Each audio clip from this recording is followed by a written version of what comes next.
Wrestling fans, we've got a massive episode for you this week, packed with jaw-dropping news, shocking twists, and fiery debates you won't want to miss. First, Malakai Black's AEW future, is it in jeopardy? We're diving into the rumours, the facts, and what his latest Dynamite victory might mean for Full Gear. Meanwhile, WWE's plans for a legendary venue were derailed, but what happens next? That will really get fans buzzing. Stay tuned for the inside scoop. Plus, Netflix is under fire after a major live streaming disaster with Monday Night Raw's move to Netflix looming. We're asking the big question, is WWE in for a technical nightmare? And if that wasn't enough, we've got Survivor Series drama, shocking War Games developments, and one of the most infamous feuds in wrestling history up for debate in our Buried Alive segment. And don't forget, I'm taking on a reboot challenge this week. And I'll tell you now, what if Muhammad Hassan's story played out differently? You won't believe where this one ends up. So hit that subscribe button, grab a seat, and let's get into it. Because you're listening to The Burning Truth! And trust me, matey, we're just getting started.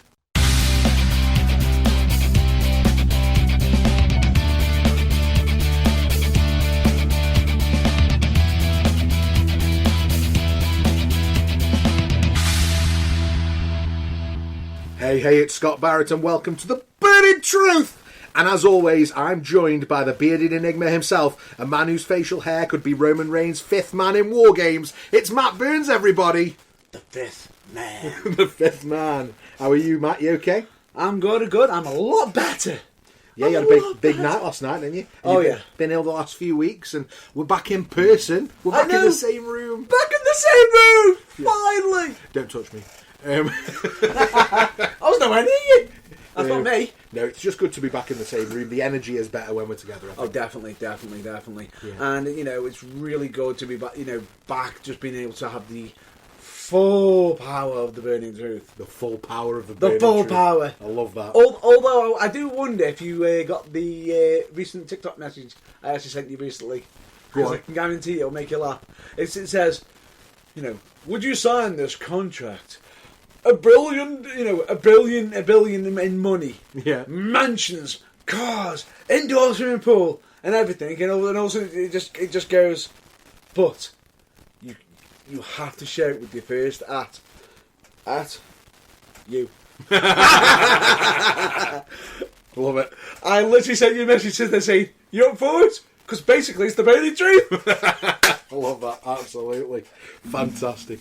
What have you been up to then, mate? What was last night? You said you had a big night? Oh, big night for me. It was at TTW. I will say the Apocalypse. The event was called, and I will say, whoa. So where was that geographically, TTW? That was in Purton. The actual location was Purton Civic Centre, and I will say, where's Purton in the world? It's more like it's almost close to the backcountry area. Oh, okay. So Birmingham way and everything. Yeah. But I will, it's about. I will say, really good venue, really good night. Good wrestling. I will say, some of them wrestlers are going to be quite sore. Let's give them a free plug then. What's the? They've got a website or a Facebook or? They're on Facebook. They're on Facebook. They're all across social media. At the moment, they're currently working on a website and everything. Okay. But they have got a YouTube channel, which they do actually upload some of their past shows on there. Oh, that's cool. Which is really good and quite interesting. And what should we search on YouTube? Top Turnbuckle Wrestling. Top Turnbuckle Wrestling. There you go, guys. Free plug there from Matt Burns himself. Oh no! I personally free plug that one.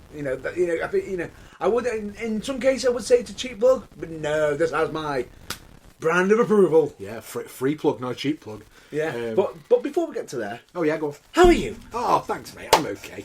I'm glad we're talking to me, asking me every week now, because there was a time when you couldn't care less how I was. Couldn't find the right time to fit it in. Now I just go, just throw it in! Throw it in! Yeah, I've had a good week, mate. Loads of wrestling on TV, which is good. We had the boxing on Friday night, which I watched, which was really, really interesting. And I'm sure we'll talk about a little bit of that in the show today. But Mike Tyson, wow, he just, for the time, he's undefeated for a reason. Yeah. That's what I'll say. Yeah. and it's a shame, but the build was fantastic for the fight. And you're looking for a promoter. Jake Paul might be the best promoter in the world right now because the fact that he's now promoted the most watched sporting event in history in the US is magical. And it's interesting. It's really interesting with that because at the same time, it's almost like he's the due to sports entertainment, he could be the perfect villain. Oh, absolutely! He's a total heel, 1000%. And Logan Paul was there with him for his to be in his corner. So yeah, the whole thing was good. What else is going on this week? We got major Bloodline story stuff going on WWE, which is nice. The NXT review this week was really good. Another quality episode of NXT on Tuesday night. And on top of that, for me, for the AEW review, there's even another. As we keep saying, we're always regenerating, we're always improving. But there is a possibility of this regeneration for the blog. Should I say blog or should I say something else? Yeah. But you'll have to wait and see for that. Do you know what? I don't think we should wait and see. I think we should tell them right now that I have been on at Matt Burns now since I started doing the NXT reviews to move the AEW reviews to a YouTube live format. And I'm still pushing him. And if you want to see Matt Burns do AEW reviews and reactions on YouTube, you need to let us know in the comments because I really want it. But do you really want it? That's the question. Oh, I don't know why. I just suddenly got a sing catchy song, and I'll just do the first bit. Do you really? No, that's it. I'm just leaving it there. God. He's cracked me up now. There we go. I got you. But for now, we need to get our serious face on because we've got something important to discuss. Or should we say, plenty of articles to discuss. That's right, because in 3 seconds, 2 seconds, 1 second, it's the news!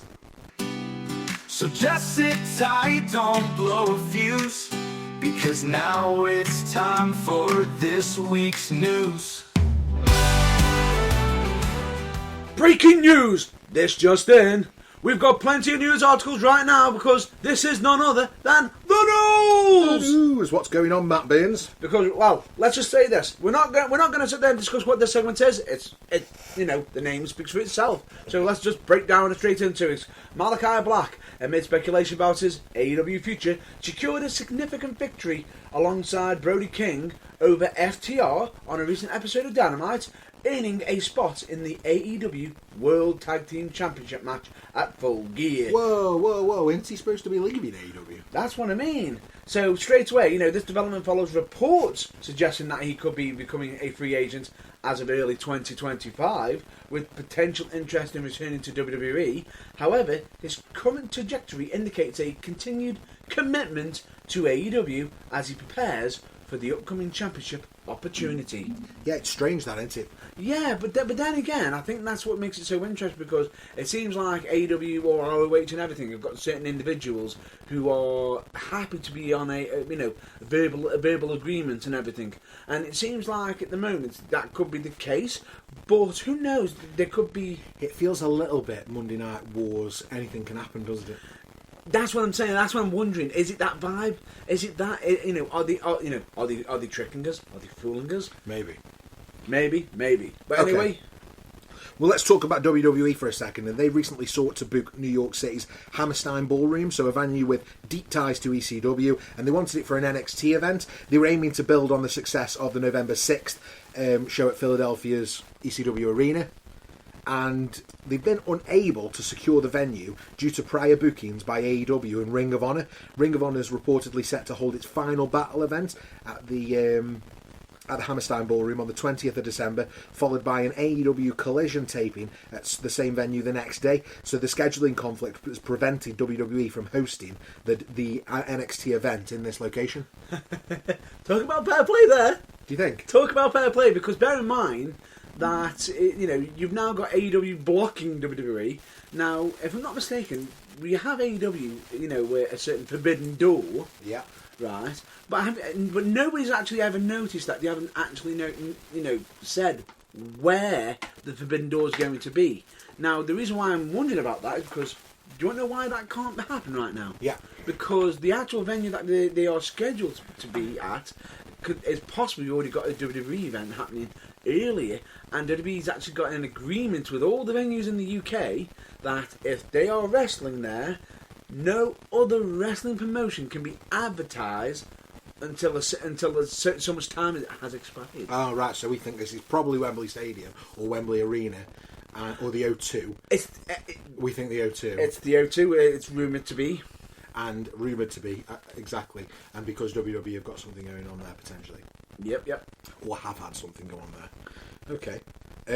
I don't know what to think about this. I suppose, if this is them trying to get back at WWE for that, I mean, it's pretty small fish. The Hammerstein Ballroom for NXT.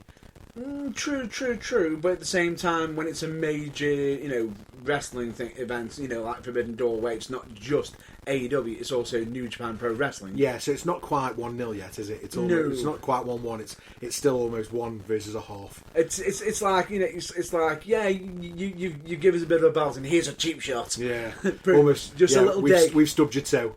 Yeah, and WWE's going around doing that funny song. Okay, well, while we're talking about WWE, let's talk about what we talked about briefly at the start, which was WWE fans have expressed concern over Netflix's capability to handle live sports broadcasts. So this is following technical issues during the Jake Paul-Mike Tyson boxing match that we talked about before. Yeah. The event, which was streamed live on Netflix, was plagued by poor streaming quality and frequent buffering, leading to a subpar viewing experience for many. We've got WWE's flagship show Monday Night Raw set to move to Netflix in January 25. Fans are apprehensive about the potential disruptions during live broadcasts. Netflix now faces the challenge of addressing these streaming issues to ensure a smooth transition for WWE content to maintain viewer confidence. And it's not just that, though, is it? No. Because it might be Monday Night Raw in the US, and that might be a huge thing for them. But over here, it's everything. So we're going to get Raw, SmackDown, NXT, all on Netflix. Yeah, you can see why that's a bit of a worry, because depending on where you are watching it, it's going to be really, really worrisome. And bear in mind that, yes, Netflix, the whole certain recent boxing fight did sort of highlight some key areas that could have been an issue. Now, the only question is, could the actual issues been who was doing the dealings with Netflix, and could WWE's product actually help Netflix produce, clean out the bugs? Yeah, I almost think there's two things here that make this a non-issue. Yeah. The first one is WWE does everything themselves and then just sends the signal where it needs to go. So that might be slightly different to what the boxing did for Jake Paul, Mike Tyson, because that was a one-off event promoted, as opposed to WWE that do this, 52 weeks a year, 3 times a week, projecting out live from wherever they are, plus premium live events. So if WWE have got their own setup and they're just sending it out, it might be a non-issue. It could have been the promotion, the actual whatever was going in the arena, as opposed to a Netflix issue, if you like. Yeah, and the interesting thing about it is, it's actually, a lot of people have zoned in on this Jake Paul and Tyson fight as as a prime source, sitting there saying, "Oh no, it can mess up and everything." However, it's not the first live that's been on Netflix. No, because they've actually had tennis on and other things on and everything. Yeah. So they have managed to be able to do, yeah, and acceptable and adequately previous to this. It just might depend on the actual ebb and flow of what's the actual site handle the intake of the numbers. My second point on this, I suppose, is that this is all about watching a live viewing experience. Yeah. Right. In the UK, how many times do we watch Raw and SmackDown live? Yeah. Be honest. It's on for 1 a.m. for us, isn't it? It's a struggle. It's not a we've got jobs. As much as we would love this to be our job. Full time. Love it. Please subscribe. We very rarely get to watch live, so we are then streaming back, which is fine because a lot of the kinks are ironed out by then. When I went back and watched the Jake Paul Mike Tyson fight again the next morning, because I watched it for a second time when I got up eventually, because the match wasn't on until 4 a.m. So I went then back to sleep, and when I got back up at 9, I put it on again. And the kinks were completely removed, so they hadn't had that issue. So I suppose it's only if you're watching it live, and I think Netflix Raw being on a streaming network, how many people are going to watch it live and how many people are going to think, well, I can just watch this an hour later? That's the thing. Okay, WWE might not get they might have a few issues with the live and everything. However, the ebb and flow of the WWE is not everybody watches everything live, and that's where the big money segment is. It's the after, the after of it, which will be the more so the interesting plot of, will this be a vast increase of numbers? And a lot of people can sit there and say WWE having its own network is, it's its own great thing and everything.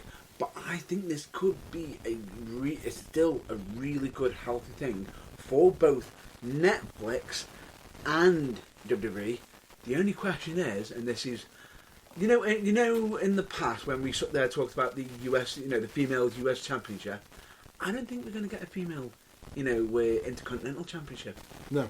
Would you like to know what I'm going to suggest? What Absolutely. I think could happen? I think there's going to be a women's Netflix champion. No, I don't. No.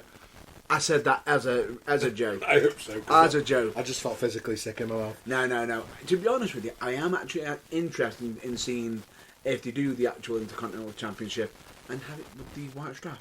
Be an interesting touch. Yeah, it'd be nice. So let's move on swiftly to a breakdown of WWE Raw. While we're talking about it. So it was a night full of build-ups, intense matches and some major twists on the road to Survivor Series.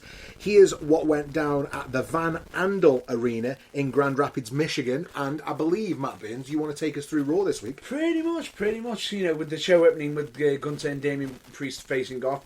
The World Heavyweight Champion Gunther opened the night addressing his upcoming title defence against Damian Priest at Survivor Series.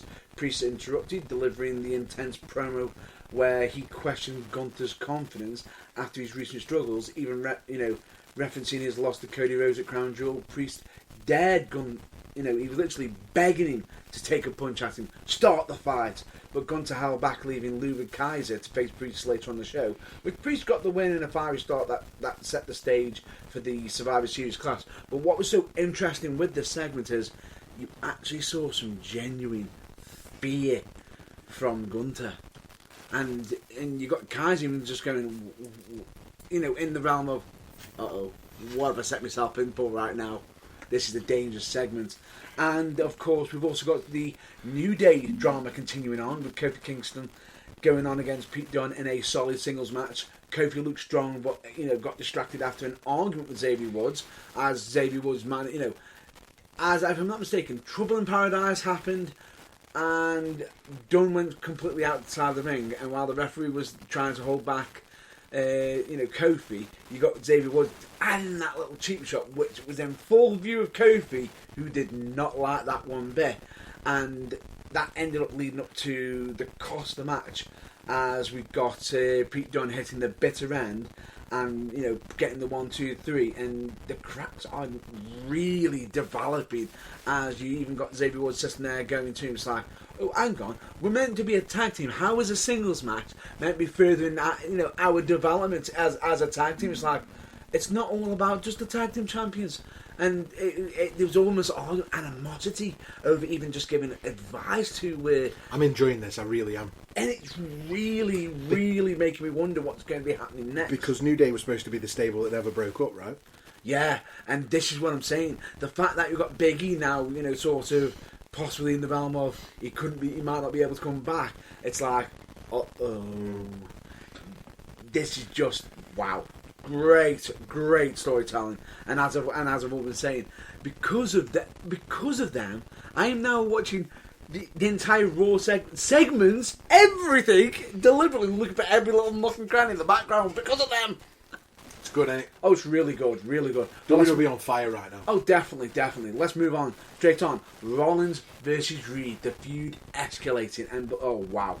That feud is escalating really beautifully because you've got Bronson Reed calling out Seth Rollins, following from their match at Crown Jewel, leading to a chaotic ringside brawl. Security officials, how could you contain them? How?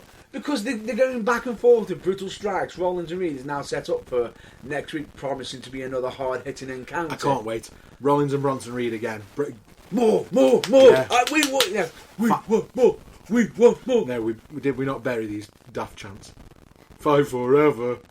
No. That's Fight Forever. This is just we want more. We want another. I think the point is they can take my money. I want to see pretty Rollins much. again. Yeah. I'm loving it. But then straight after that segment, we then got Sami Zayn approaching. The visionary. What? He's approaching. The revolutionary. Don't start me because I will do it all. Anyway, Seth Rollins, and what makes it so weird is you got Sami Zayn trying to recruit Seth Rollins for their war games, but Rollins declined, citing his history with Roman Reigns. It's too much, and he's actually questioning Zayn's loyalty over it. The bloodline war games drama thickens, and both sides and their teams. Now, what was interesting is we didn't just get Sami there.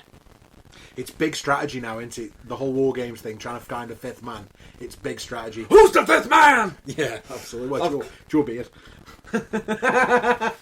But the thing is, we actually had the Bloodline there as well. Yeah. Sort of making it a bit of an offer and everything, but you then got Seth literally turning around saying, as much as I do not like Roman Reigns, I hate a knockoff Roman Reigns. Yeah, Roman Reigns wannabe, love it.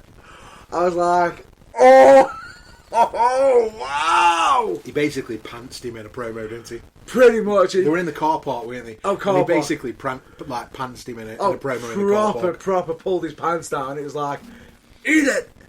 There and then. It's just absolutely brilliant. And what was also interesting with this is, main event, Women's Tag Team Championship. And can we just take a minute there?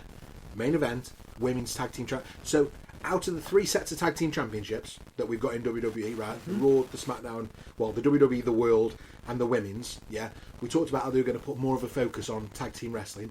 They've definitely done that with the SmackDown Tag Team titles, the WWE Tag Team. They've definitely done it with the Women's, and the Raw ones are the ones that maybe haven't shone as much. However, let's just talk about the Women's Tag Team Championships. They're everywhere at the minute, and I love it. Yeah, same here. I'm absolutely loving it. So I love that this was the main event. Oh yeah, definitely. The chance Bianca Belair and Jade Cargill defending against Liv Morgan and Raquel Rodriguez in a chaotic main event, despite interference from Nia Jax and Tiffany Stratton. Belair and Cargill retained after Belair's KOD on Liv. Post-match, Jax attacks, but Io Sky, Naomi, Belair and Cargill stood tall, hinting at a women's War Games match immediately. Yeah, and I think we're going to get it, aren't we? Which is really, really good. Oh yeah, definitely. So straight away, right now, we have actually got matches set for next week. Seth Rollins versus Braun Reed, an Intercontinental title match, Braun Breaker versus Sheamus. Looking forward to that as well. So talk about banger after banger after banger. Oh, definitely. So that's a wrap for this week's WWE Raw recap, and Survivor Series loom large, and the pieces are falling into place for some explosive matches. So please keep tuning in to that as that drama unfolds for Raw. Now, I will just point this out. We know that the following week's Raw was actually recorded, right? And I'm just going to point one thing out. Yes, it was it's pre-recorded and everything, but it's not been shown on TV. I'm not Eric Bischoff. You're not Tony Schiavone. And we're not spoiling this for anybody. No, we're not spoiling for anybody. And spoiling it, that'll put a lot of butts in seats, won't it? I'll tell you what, let's move on swiftly to NXT, right? If you love NXT and you love The Burning Truth, then don't miss out on our NXT reviews and reactions live on YouTube and TikTok at The Burning Truth 251. This week's NXT was packed with action as the Iron Survivor Challenge qualifiers kicked off in style. We saw Wesley versus Cedric Alexander deliver a match of the night performance. Julia and Stephanie Vaquer shone in tag team action, and Fallon Henley defended her Women's North American Championship in a high-stakes main event. Plus, Ridge Holland threw down a huge challenge, setting up a high-stakes showdown with Andre Chase that could change the future of Chase U forever, and the tag division, total chaos as Ava put the locker room on notice. So, what are you waiting for? Hit that subscribe button on YouTube at The Burning Truth 251, follow us on TikTok, and join the live chat as we break down every twist, rivalry, and epic moment. See you there. Whoop that trick. Yes. Whoop that trick, baby. That's what it's all about. So we don't talk about NXT on the podcast. You can find that on our YouTube. But we do talk about Friday Night SmackDown. That we do. And this week it's from Milwaukee, Wisconsin. Yeah. Love Milwaukee. Don't know why. Just really like the name. And storylines collided, rivalries intensified, and the first steps were taken in crowning a women's US champion. So let's break it down. We started with Cody Rhodes opening the show, the undisputed WWE champion. Do we still call him the undisputed WWE champion? Is he undisputed if we've also got a world champion? I believe it's just now just the WWE. Is he the WWE champion now? I think it is. I think it is. Because, I'm not sure. like I said... Let's make sure for next week. Yeah, we'll make That's sure. something we need to debate. Is he the undisputed? Can he be an undisputed champion if there's a world champion? There's a dispute there somewhere. There's a dispute. Okay, so Cody Rhodes set the tone with a passionate promo addressing Kevin Owens' brutal attack on Randy Orton. We talked about this last week, didn't we? The pile driver. Really well done segment. Cody held himself accountable for Orton's injury, demanding Owens face him. GM Nick Aldis intervened, temporarily banning Owens and creating tension between Cody's thirst for revenge and his management efforts to maintain order. Cody left with a warning.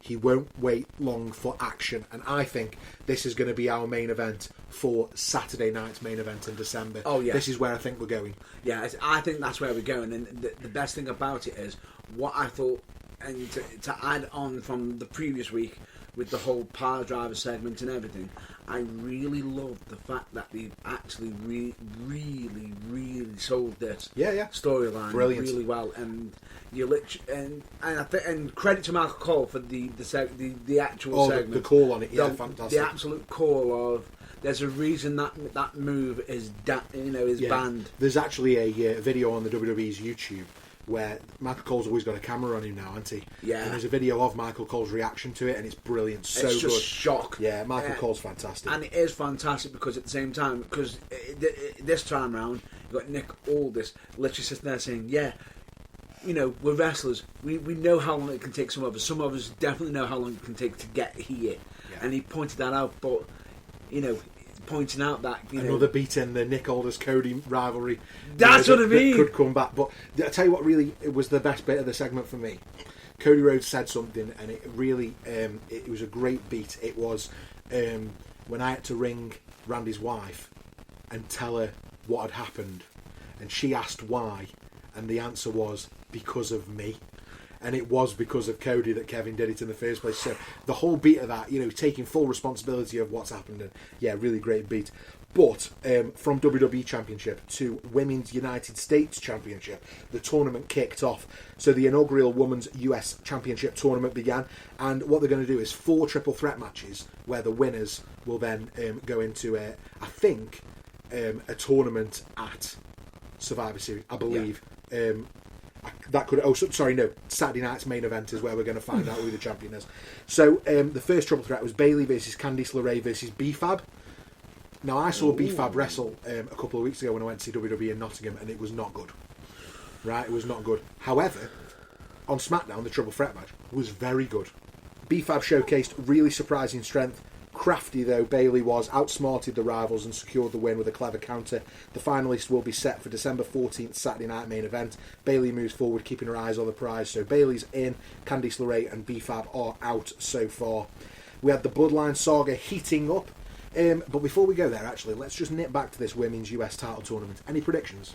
Anybody that you think, or maybe just somebody that you think deserves it? I don't know. Can I give you my immediate thoughts? I don't know why. My brain is just literally just zoned in on Candice LeRae. Don't know why. She's out now. Definitely deserves it, but she is out. For me, she would have been a good one, but I wanted to be. But unfortunately, she's out. But I think what would be a good pick is a certain, but at the same time, this individual is currently meant to be fighting Nia Jax on the show as well. Okay. So Naomi would be a good pick. Oh, Naomi's a good shout. If she doesn't get the main title. Yeah, the main title. For me, I think Chelsea Green is a great shout. Yeah, isn't it? Wait. I'm sorry, Naomi.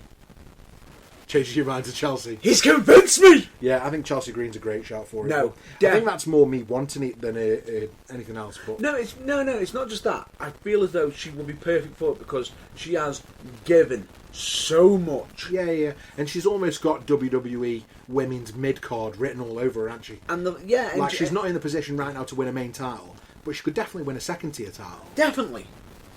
Yeah, I think so. I'm happy with that. Okay, so the Bloodline saga heats up backstage and in the ring. Both factions of the Bloodline built towards Survivor Series. Roman Reigns' Bloodline clashed with Solo Sikoa's Floodline, which was now bolstered by Bronson Reed, who debuted with a destructive splash on Roman Reigns. So we've now got Bronson Reed as part of the Floodline. Finger up and everything. He's in. He is a member of the Bloodline, or the Floodline. The original Bloodline found themselves outnumbered in a chaotic brawl where Reigns, battered but unbroken, then ended the night making a major call. And we talked about this before we went on the air. And what actually happened was, so I'm going to talk about the end of the show and then come back to review the rest of it, just because it makes sense to talk about it now as part of the Bloodline. Yeah. The end of the show showed Reigns looking really dishevelled because he'd been tsunami'd by Bronson Reed, getting into his chair, picking up his phone, and he literally said, "Called a wise man." And the crowd went nuts, but then you can hear the receiver. Do you want me to do it? No, it's fine. It literally went, "The number you've called has not been recognised." And they did it twice, 3 times, or the number you've called is not in service. And he looked devastated. Roman looked absolutely devastated. And that puts loads of questions in the air. You know, will Paul Heyman return to help Roman Reigns? Is Paul Heyman even on Roman Reigns' side? I remember a beat in the story from just after WrestleMania where Paul Heyman couldn't get in touch with Roman Reigns, and then Solo Sikoa broke the phone. So I wonder if it's the same number.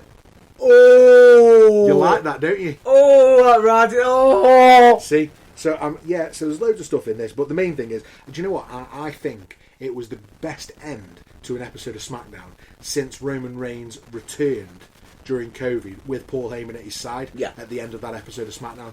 Absolutely phenomenal bit of TV. Solid performance, and what makes it so weird, just when you think you're out from they can't take it any further. They're not going to increase this, build it up, make you want it more. But they always keep pulling me back in. Yeah, absolutely. And my early prediction is that Paul Heyman sides with Solo Sikoa when he comes back. And I say that because Roman Reigns always turns on his client if they turn babyface. You mean Paul Heyman? That's what I said, sorry. Yeah, that's what I meant. What did I say? Yeah. You said Roman Reigns, but... Oh, yeah. Paul Heyman always turns on his client if they turn babyface. Yeah. And to be honest with you, that track record, it does... He's done it over and over and over again. Yeah. Brock Lesnar, he turned on him to the Big Show. We had him turn on the Big Show to Kurt Angle. We had him then come back with Brock Lesnar, but then turn on him for Roman Reigns eventually. He turned on CM Punk when he turned babyface. To go with Brock Lesnar. Brock Lesnar, but also Ryback. Oh, yeah. And who else? Cesaro. No, Michael McGillicuddy. Oh, no, Curtis Axel. Yeah. Same thing. It's the same individual. What you gonna do? But from turns to returns. Ready for this? We had LA Knight issuing a US title open challenge and actually wrestled Humberto, or Berto as his name now, of Legado del Fantasma in a short but really energetic match, really good actually. And it was post-match that LA Knight was attacked with a huge Kinshasa from the returning Shinsuke Nakamura, who shocked the arena with a really dark, revamped look. I think Corey Graves called him the something along the lines of the Lone Ninja or the Dirty Ninja or the Dark Ninja, something along those lines. The weird thing about it is the WWE crowd may not know what's coming. If you know his history, I know what's coming. Yeah, go on, talk us in. All I'm just going to say is, I think he could end up, redeveloping the Kinshasa into the Bomber. Yay. Yeah, and do you know what he had? Face paint, hair over his face like classic Undertaker, a really dark look. It was really good. That is when, during his past years, when he put the face paint on, that's when you know to literally take him serious, or you will pay the price. So he's coming for LA Knight and coming for the US title. I'm into that. LA Knight needs a new challenger. Shinsuke Nakamura fits the bill completely. I'm all about that. Definitely. Tag Team Chaos. So the Street Profits faced the Motor City Machine Guns for the WWE Tag Team titles. Just been talking about Tag Team titles again, and we got this just as the women's have been made a priority. So have the SmackDown Tag Team titles. I'm really enjoying this run at the minute. A really hard hitting contest. And as momentum built, Tommaso Ciampa caused a DQ by running in, reigniting his heel persona. Absolutely he did. Ciampa's rage didn't stop there. He attacked everyone, including his former partner Johnny Gargano, who tried to come in and calm it down. Meanwhile, the Street Profits showed their frustrations, clashing with the Champs post-match. Tensions in the tag division are boiling over with these three. I wonder whether we're going to get heel DIY, whether Ciampa and Gargano are going to split. I really don't want that to happen, though. I don't. I feel like it's too early. It is too early, yes, but go on. But at the same time, I feel as though we are getting a turn somewhere. Yeah, but we're getting the same story on both shows. No.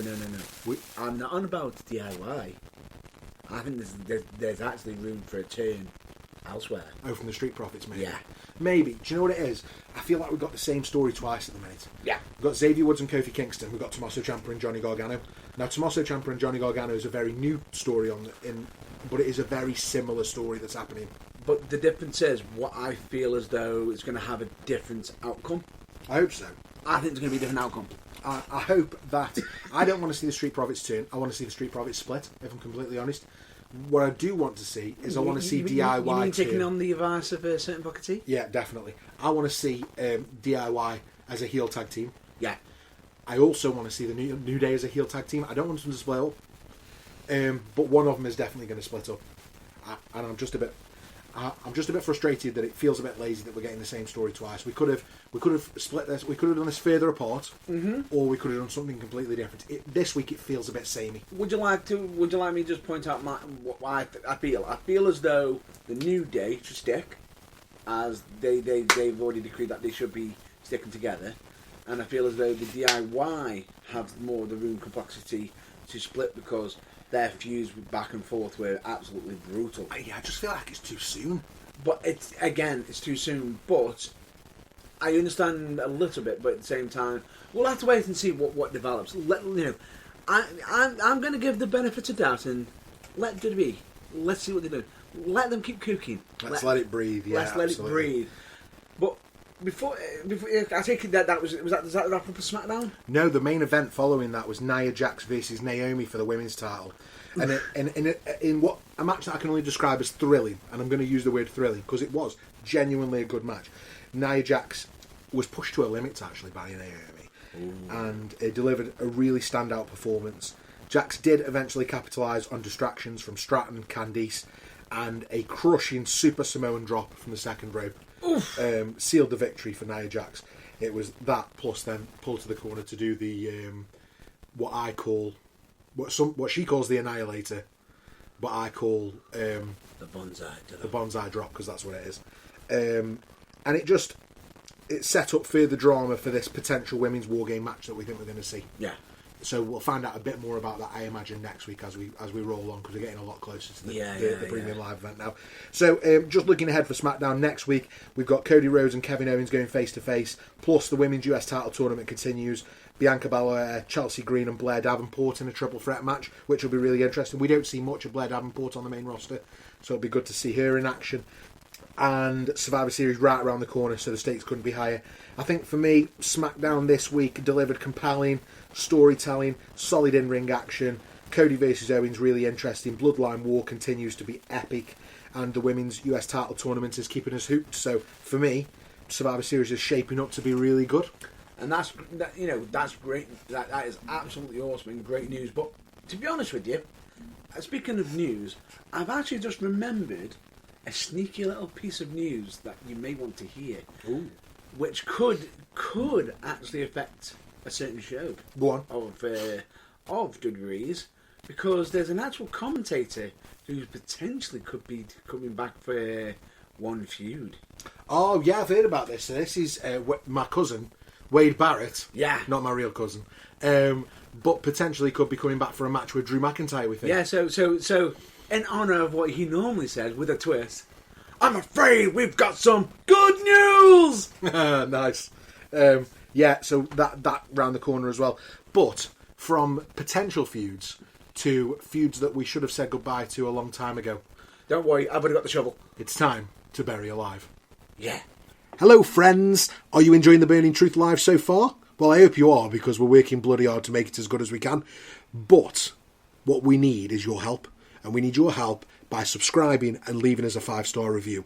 You do not know how much it will help the podcast if you can do that for us. It'll help us spread the word, help us grow the community, and more than anything, it'll help us keep providing amazing wrestling content like we are right now. Thank you so much for listening. Let's get back to the show. But please, please, please rate and review and subscribe. Thanks, guys.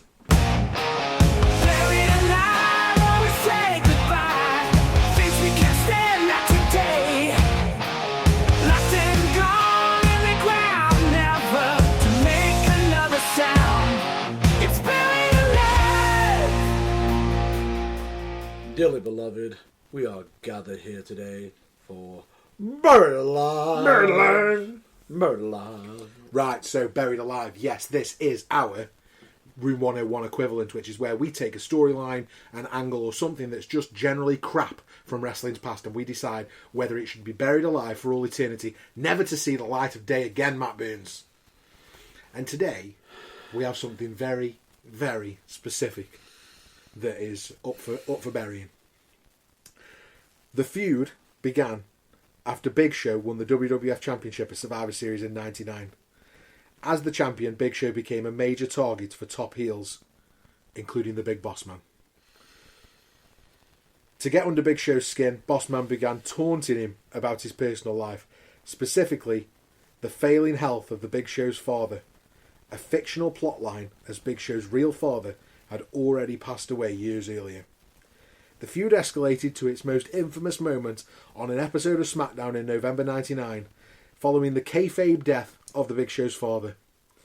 The funeral scene had Big Show attending his father's funeral, mourning at the graveside with other family members, when out of nowhere, the Big Boss Man shows up in his signature SWAT gear, complete with a megaphone and a police car.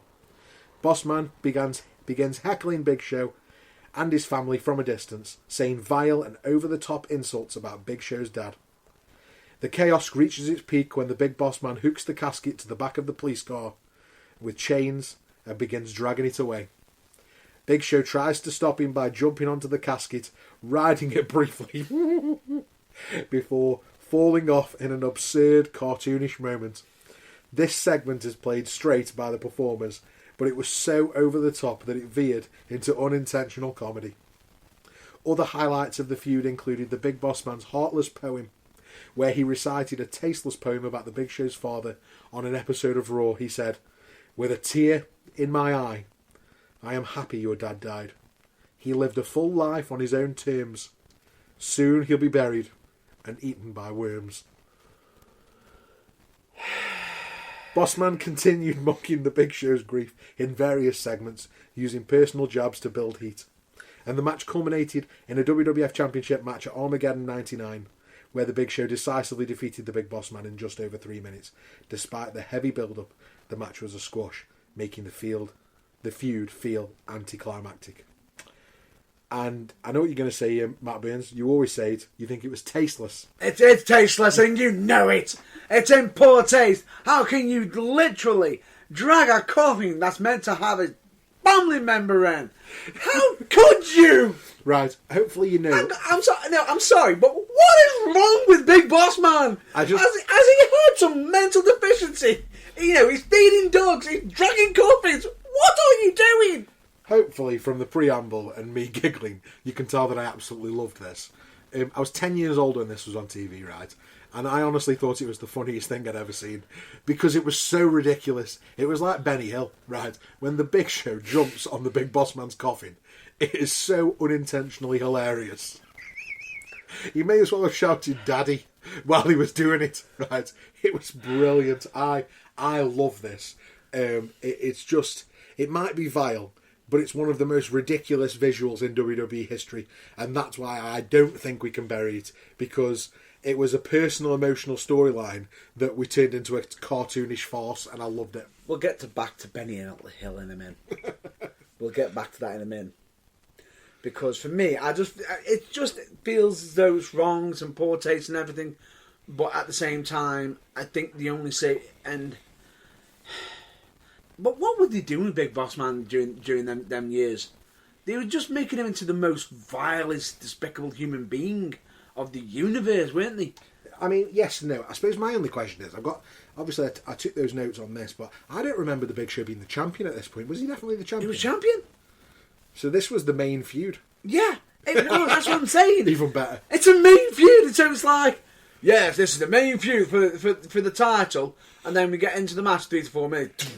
Okay, if we're taking it serious now or not. I think, right, also, this probably was meant to give the Big Show some sympathy.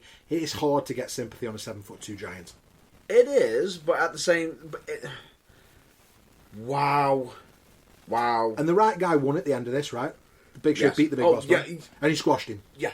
So the right guy won at the end of it. It's not like this is a feud where we did something tasteless and then the baddie won and it was all for nothing.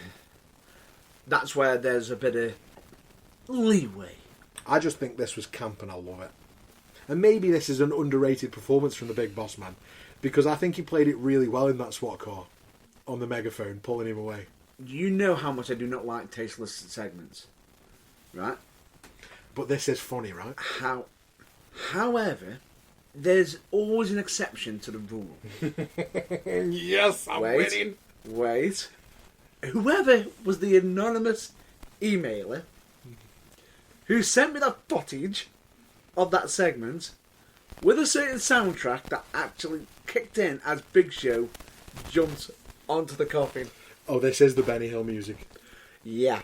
The Benny Hill music literally kicked in as he jumped onto it. I'm like, I want to hate this. I want every part of my vibe.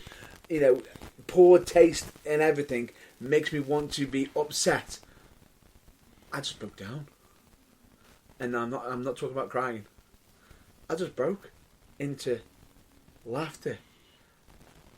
Am I a bad person? This is because, right, the Big Boss Man's had some failures, right? Feeding Al Snow's dog to him, right, is a fail. Yeah. But driving away with the Big Show's dad's coffin is an absolute win for me. There's no way we can bury it alive, Matt Burns. Let's just call this a day and not bury it, because it's too funny to bury. So officially, the shovel's been thrown away, and for this week, this grave will be undisturbed. It's undisturbed, and I'm going to say, it lives! Let's do a top 3. Do the top 3! Do you love NXT? Yeah. Do you hate that we don't talk about it on the podcast? Hell yeah, what's up with that? Well, you can catch all the NXT action live on our YouTube streams every week if you subscribe at The Burning Truth 251 on YouTube and listen to me, Scott, and I'm talking all things NXT every week on a Wednesday. See you there. To the top time! To the top time! To the top time! What is bad? And it's time to do the top 3. Matt Burns, it's your turn to do the top 3 this week. And the top 3 that I would like you to do, and we've talked about this loads now, and hopefully we've got it down pat. We give number 3, then number 2, and then your top number 1 of whatever said category that I challenge you with. And this week, what I want is your top 3 7-foot giants in wrestling. And I'm going to be more specific. Before you tried to interrupt me there, I'm going to be really specific, and I'm going to make sure you know this. They've got to be 7 foot. So, for example, The Undertaker at 6'10", 6'11", whatever he is, he's out of bounds because he's not quite 7 foot. So, just 7-foot giants, please, Matt Burns, and I'll have your top 3 now, if you please. You've taken away my plan to have taken number 1. Yeah, he would have been my number 1 as well. That's why I said it. Curse you.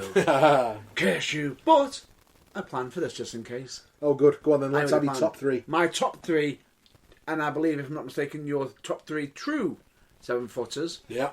Number 3, Big John Studd. Oh, nice. What a shout that is. Yeah, I like that.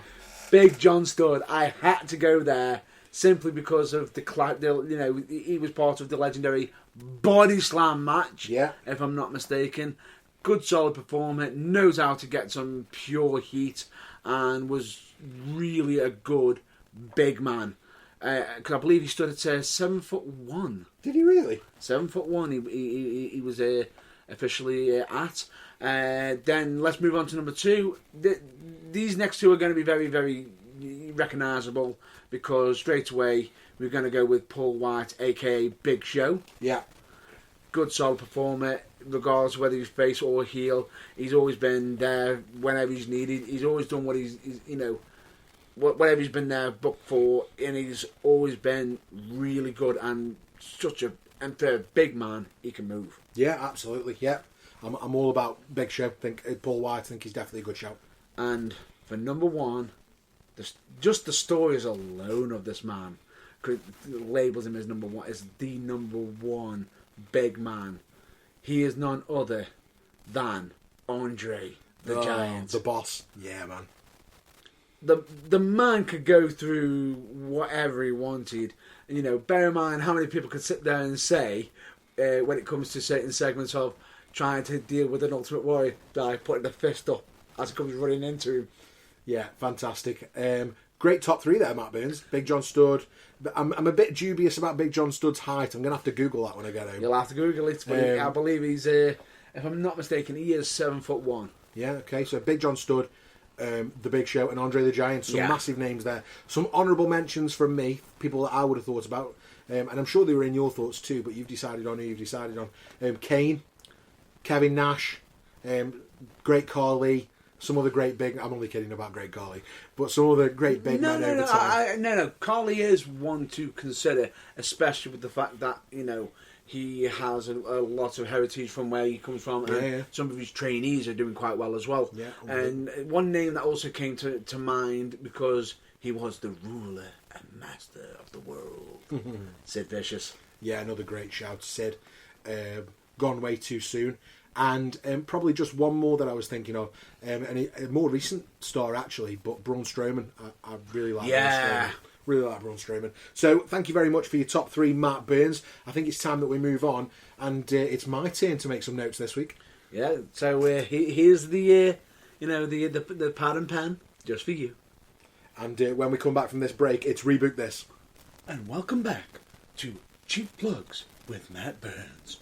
For this week, I am asking you to check out that wrestling show on Black Country Radio Extra. We highly recommend it to check it out, because they've always been talking about wrestling really good on the radio. They are good quality friends of ours, and I will say personally to check them out. And that is this week's Cheap Plug. Who trusted these guys with the book? It's Reboot This. Loud strong, it's Reboot This. Take a shot, it's Reboot This. Reboot This. Scott, pen ready?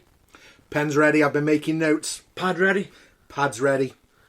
It is now time for Rebook This. And right now, the challenge I gave to you was to rebook Muhammad Hassan. Yeah, controversial, man. And this is a completely different take on Muhammad Hassan. So we're not going to have any of the London bombings. Yeah, very close to home to us. Living in the UK. So we're going to take a completely different course on Muhammad Hassan here. And just to make sure that people are aware of where this time frame was, it was like sort of December. I believe it was. Was it 04? Yeah, he debuted December 04. And this was around about the time where we were heading towards WrestleMania 21, which was WrestleMania Goes Hollywood. Yeah. Which is where we had Cena and JBL, Triple H and Batista, Kurt Angle and HBK. Yeah. So Cena's first title win, main WWE title win. Yeah. Batista's first World Heavyweight Championship win, beating Triple H. Yeah. We're crowning new stars. Yeah. At this point in the business. So, looking forward to this one. And I definitely am. So, with this, Scott, I am challenging you to rebook Muhammad Hassan. Okay, well, let's start. I'm going to call this part one. Yeah, because I think this could come back for a part two, what I've got here. So, let's start in December of 04. We're going to have Muhammad Hassan debut exactly as he did, only this time we're still going to have him debut on Raw, as he did previously. But we're going to have him debut with Daivari, who's carrying a decorative wooden staff. And he's going to say that this sort of staff symbolises authority and tradition. And Hassan's going to deliver a fiery promo criticising the treatment of Arab Americans, claiming the staff represents his heritage and his superiority. He declares his intent to demand respect in WWE. So the crowd are all over him for this. Oh, yeah. You know, pro-American crowd. So it's establishing Hassan as a heel straight away. Week 2, we're going to have Hassan make his in-ring debut, defeating a local talent in a squash. Dominant fashion. Afterwards, Daivari raises the staff triumphantly and Hassan berates the audience again, calling him narrow-minded, undeserving of his respect. Week 3, then we're going to have Hassan interrupting Jerry Lawler at the commentary desk, accusing him of perpetuating stereotypes, and when Lawler dismisses him, Hassan slaps him, which sparks a heated brawl. Daivari uses the staff to strike Lawler in the ribs and cement sort of the duo as dangerous antagonists. Which then takes us into January of 05, and on the first Raw of 05, we're going to get Jerry Lawler versus Muhammad Hassan. Wow. And Hassan defeats Jerry Lawler, quite a one-sided match. We do use the staff in that match. Daivari uses it as Jerry Lawler hits the ropes, bang, gets him in the back. After the victory, though, Hassan then uses that staff to choke Lawler in the camel clutch. So he uses the staff to choke him in the camel clutch, and he refuses to release him until officials intervene. Hassan then cuts a promo afterwards, warning that anybody who disrespects him will meet the same fate. And that's sort of our introduction into the Muhammad Hassan character. The next week, maybe he beats somebody like Val Venus in dominant fashion, using Daivari's distraction with the staff to secure the win. And then Hassan on the mic again. Nobody in WWE can stop me. We're then going to have him maybe roll through a couple of other people. So maybe next week, Rhino gets defeated. Again, calculated offense, aided by Daivari. Announcers question him whether anyone's going to be able to stand up to Hassan and Daivari, because at this point we've taken out Jerry Lawler, Val Venus, Rhino, and a couple of jobbers too. So we're in a good place. Week 4 on SmackDown, though, something completely different's happening on the other side. Orlando Jordan's the current United States champion, if you remember that blast from the past. Yes. Within the cabinet of JBL. Yes. And Shelton Benjamin actually defeats Orlando Jordan on SmackDown for the United States Championship. Meanwhile, Hassan is on Raw the following week, cutting a promo mocking America's paper champions and declaring his intent to rise to the top. So we're setting seeds early here for Hassan to move over to SmackDown and start gunning after Shelton Benjamin, an All-American United States champion. So, as we get into February, though, his first major feud, really. Booker T cuts a promo about representing his home state of Texas in No Way Out. No Way Out's going to be taking place in Texas. And Hassan and Daivari come out and mock Texas as the heart of America's ignorance, claiming Texans embody arrogance and blind patriotism. Booker T takes this the wrong way and challenges Muhammad Hassan to a match, saying, "You think you can run your mouth in my state? I'll show you what Texas pride is all about." So we've got the stage set for No Way Out. It's going to be Muhammad Hassan versus Booker T. Wow. I'm sorry. No, keep going. As we're building towards that match, Hassan doubles down on his disdain for Texas, mocking its history and culture. Booker T defends Texas, obviously, warning Hassan that Texas is coming for you. Daivari uses his staff to sneak attack Booker T backstage and injures his knee. Hassan and Daivari ambush Booker T again the week after, using the staff to target his knee again. Later, a limping Booker T vows for revenge, refusing to back down. And then at No Way Out, the pay-per-view, we get Muhammad Hassan versus Booker T. Commentary highlights Hassan's disdain for Texas and his determination to embarrass Booker T in his home state.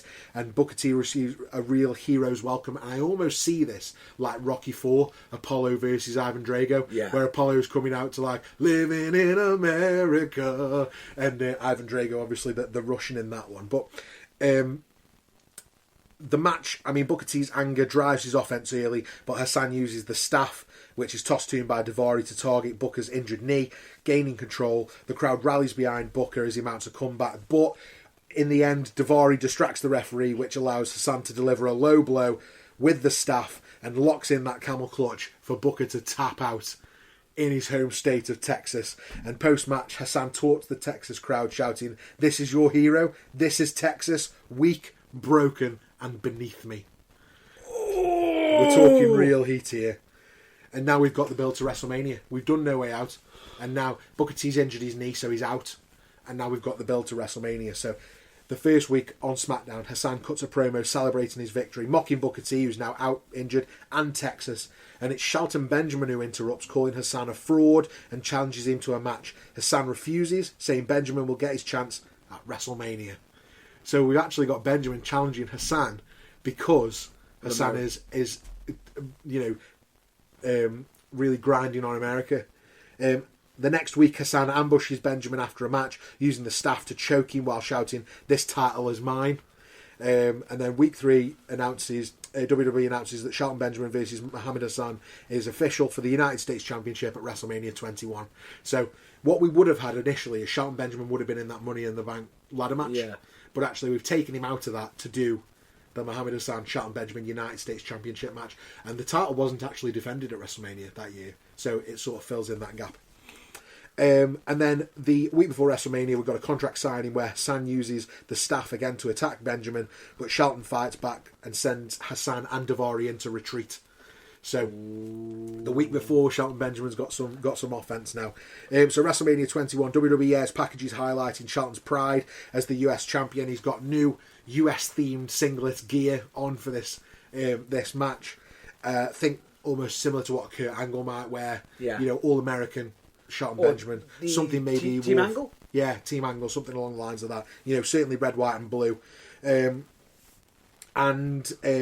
shows Hassan's arrogance. The video does. Hassan claims he'll prove his superiority by taking Shelton Benjamin's title, and Hassan does defeat Shelton Benjamin with a low blow, again using the staff as a distraction, and locks in the camel clutch for the win, capturing the United States Championship at WrestleMania. And at this point now, we've got Muhammad Hassan as the US champion on SmackDown. And in May, he's delivering his victory speech, declaring himself the greatest United States champion of all time, and he does that from the beginning. He taunts the audience for supporting previous weak champions, which I think is absolutely brilliant.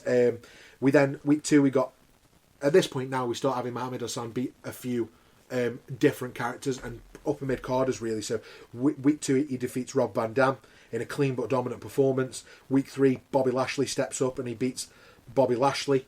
Bobby Lashley steps up to challenge him after Hassan's beat another local wrestler. And then at Judgment Day, we get the Bobby Lashley versus Muhammad Hassan match for the US title. And after Daivari's interference with the staff, Hassan gets the win again.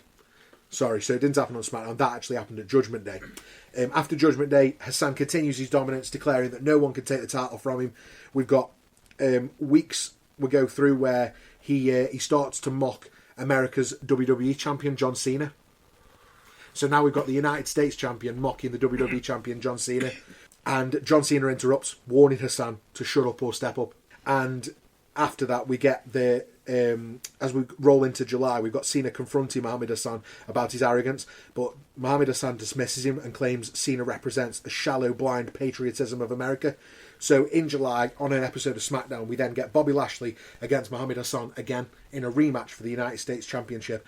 And Bobby Lashley actually takes the title from Muhammad Hassan when John Cena prevents Daivari from interfering, and Hassan is absolutely outraged by this and blames John Cena for his loss, which then sets the stage for this John Cena WWE champion versus Muhammad Hassan WWE championship feud. So we've taken the title off Muhammad Hassan, we've moved it on to Bobby Lashley, and now we can move Muhammad Hassan into a WWE championship feud. And how does this go? Well, Hassan ambushes John Cena backstage using his staff to choke him and slam him into the equipment cases. The week after, Cena demands a match with Hassan, but Hassan refuses. All these title matches that Muhammad Hassan gets, he gets because of his heat. He doesn't challenge anyone. People challenge him, and that happens again here with John Cena. Hassan refuses to face John Cena. He says that Cena hasn't earned the right to face him, even though he's WWE champion.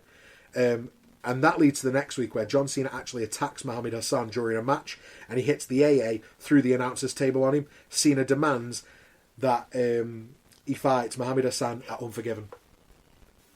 So, we get to the Unforgiven pay-per-view, and it's John Cena versus Muhammad Hassan for the WWE Championship. Hassan dominates much of the match, targets Cena's neck and his upper back to set up for that camel clutch. Daivari passes Hassan the staff, which he uses to strike John Cena repeatedly, and it's at this point that the ref's been distracted by Daivari, but Muhammad Hassan locks in the camel clutch, but he uses the staff across Cena's throat. The ref turns, sees this, The ref turns, sees this, calls for the DQ, but Muhammad Hassan will not let go. He's holding him with this staff and he won't put him down.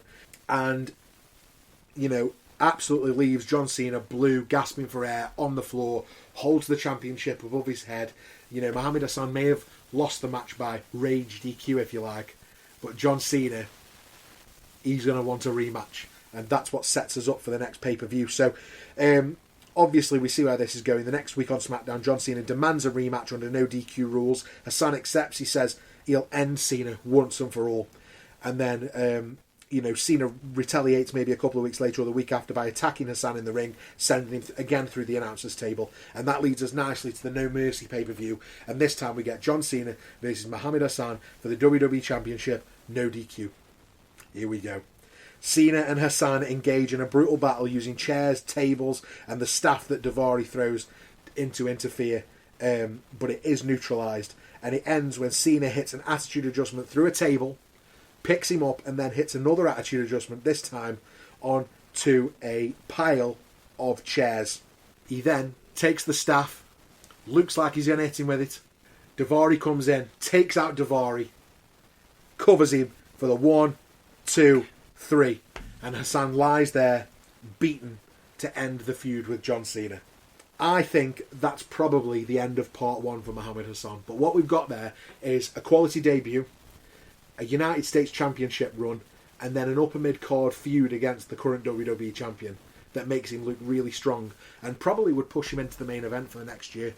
I can see him moving over in a draft to Raw, maybe feuding with Batista or with John Cena on the other show, or however that might work. Or maybe going back to the United States Championship and picking that back up. But I do think, as a rebook, I think that looks pretty good. Wow. Just wow. It's probably a year of Muhammad Hassan, but with none of the, shenanigans about the... No. We're not going to even... That does not need to... That booking was so good, that does not even need to even be mentioned. That's what I would have done with Muhammad Hassan, I suppose, is the answer. I believe that we need to, for that storyline alone. Why aren't we working for WWE? I mean, I would love to. Your question's as good as mine, and I suppose everybody loves a bit of fantasy booking. Yeah. And, but I really enjoyed that because the Muhammad Hassan character is probably, really, it's a big what if in wrestling for me because it could have been so much more than it was. And that was more or less the thing I was thinking of when I passed you this challenge, because I knew that how did we handle them wasn't really the best way for it, and the way you've just done it right now, I have got to give a rating on this. Oh yeah, we've got to get the bangers out. And I'm just going to say the number of bangers, right? I literally just saying banger. I want you to count them with me. Okay. Banger after banger after banger after banger. That's 4 bangers. After banger. 5 bangers, baby. Love it. Thank you, Matt Burns. Very happy with my 5 it has bangers. To be 5 bangers because bear this in mind. During that entire segment, many of you might have actually noticed or may not have noticed. Did I actually interrupt much of that? No, and I think that was I was trying to get the story out. It was quite a long one, that one, but if you enjoyed it, Matt Burns, that's all that matters. Hopefully, the listeners at home enjoyed it too. I absolutely loved it. For me, I love it, and for me, this is what Rebook This is about. For me, turning storylines that could have been better and everything into something much better, and I feel that you massively hit that nail on the head with this one. Thanks, Matt Burns. And as you said earlier on, we're always regenerating. So next week, we're not going to do a Rebook This. I'm going to challenge you and I'm going to tell you what it is right now. Next week, I want you to do a pre-book this. And I want you to pre-book what you would want to happen in AEW if Daniel Bryan came back to get revenge on Jon Moxley. But for now, that was Rebook This. Well, that's a wrap up for this week's episode of The Burning Truth.